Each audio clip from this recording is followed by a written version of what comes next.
আমার চুলগুলো যেন আজ আরো সুন্দর লাগছে। এমন ঘন কালো চুল গ্রামে আর কারো নেই, আর থাকলেই বা কি, আমি ঠিক চিনিয়ে নেব।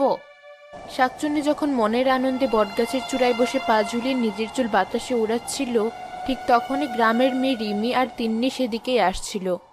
ওদিকে আমি যাব না, শুনিসনি? ওই বটগাছের চূড়ায় নাকি এক ভয়ঙ্কর শাকচুন্নি থাকে। শাকচুন্নি? কি সব যাতা বলছিস? যাতা নয়, শুনেছি যে ওই বটগাছের নিচে যায় শাকচুন্নি নাকি তাকে ডাক করে দেয়।